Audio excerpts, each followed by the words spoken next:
जितना समोसे के लिए आलू है जरूरी, पानी पूरी के लिए पानी है जरूरी और चाय के लिए शक्कर है जरूरी, उतना ही राइटर्स के लिए 5 एक्ट स्ट्रक्चर को समझना।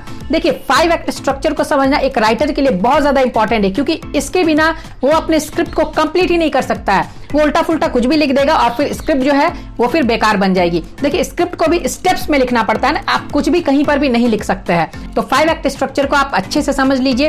पूरा मैं समझाने वाला इस वीडियो में, अगर आप एक राइटर है तो आपके लिए द मोस्ट इंपॉर्टेंट वीडियो है, क्योंकि ये आपको हमेशा काम देगी। तो वीडियो को कर दीजिए अभी से ही लाइक, और चैनल पर नए हैं तो चैनल को सब्सक्राइब करके रखिए, ताकि फिल्म मेकिंग और स्क्रिप्ट राइटिंग से रिलेटेड वीडियोस हमेशा आप देख पाए। तो चलिए मैं आप लोगों को बताता हूं कि 5 एक्ट स्ट्रक्चर क्या होता है। देखिए 5 एक्ट स्ट्रक्चर में 5 एलिमेंट्स होते हैं। उन एलिमेंट्स का नाम है introduction, rising action, climax, falling action और रेजोल्यूशन। तो ये 5 जो है ये इसके एलिमेंट्स है। अब ये होते क्या क्या है इसे भी आप समझ लीजिए। देखिए इंट्रोडक्शन का मतलब क्या होता है कि आप अपने कहानी के जो किरदार है उनको इंट्रोड्यूस कर रहे हैं, उनका बैकग्राउंड बता रहे हैं कि वो कहाँ रहते हैं, काम क्या करते हैं, उनके रिलेटिव्स कौन है, वो किस माहौल में रहते हैं।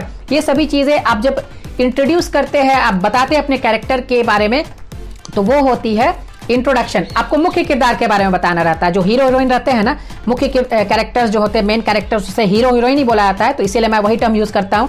तो जो हीरो हीरोइन होते हैं ना, उसके आप जो है इंट्रोडक्शन दे दीजिए। विलन का भी आप देख सकते हैं, चाहे तो आप, ये आपके ऊपर है। तो आपको क्या करना है, सबसे पहले इंट्रोड्यूस करना है।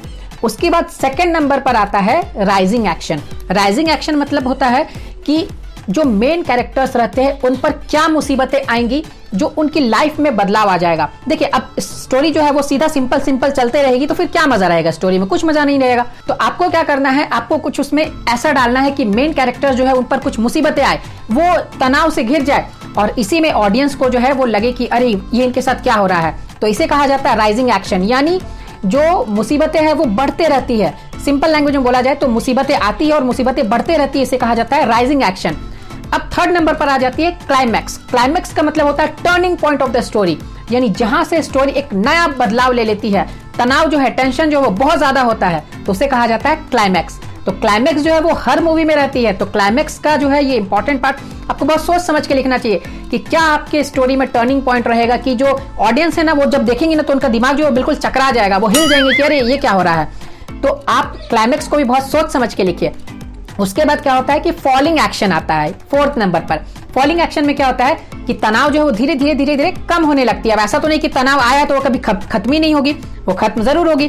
तो धीरे धीरे टेंशन, तनाव जो है, मुसीबतें जो है वो कम होने लगती है, और इसे ही कहा जाता है फॉलिंग एक्शन, यानी मुसीबतें जो है वो कम हो रही है।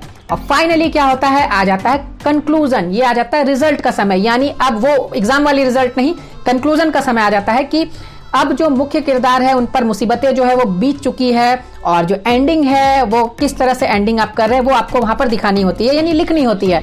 आप चाहे तो हैप्पी एंडिंग भी कर सकते हैं, या फिर आप सैड एंडिंग भी कर सकते हैं, या कभी कभी ऐसा भी होता है कि हैप्पी विद सैड एंडिंग आप कर सकते हैं, कभी कभी सैड विद हैप्पी एंडिंग भी कर सकते हैं।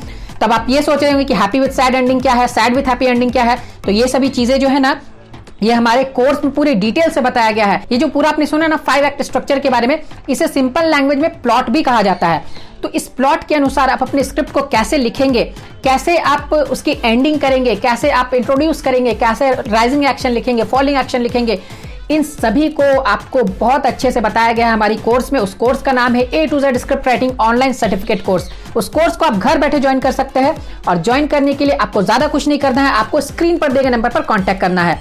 कॉन्टैक्ट कीजिए, और इसमें टाइम टू टाइम ऑफर्स भी चलते रहते हैं। 4 मंथ्स की कोर्स है, आप आसानी से ज्वाइन कर सकते हैं। ऑफर के बारे में भी आप पता कर सकते हैं इस नंबर पर कॉल करके, और अधिक जानकारी भी आप ले सकते हैं इस कोर्स के बारे में, या फिर डायरेक्टली जब ज्वाइन भी कर सकते हैं। ज्यादा सोचना समझना नहीं है, डायरेक्टली आप फोन कीजिए और कोर्स को ज्वाइन कर लीजिए। तो चलिए मैं फिर मिलता हूं आप लोगों के साथ एक नए वीडियो में। तब तक वीडियो को लाइक कीजिए, शेयर कीजिए, चैनल पर नए हैं तो चैनल को सब्सक्राइब करके रखिए, और मुझे कमेंट बॉक्स में अपने डाउट्स को जरूर लिखिए। तो फिर मिलते हैं हम लोग एक नए वीडियो के साथ, तब तक के लिए बाय बाय।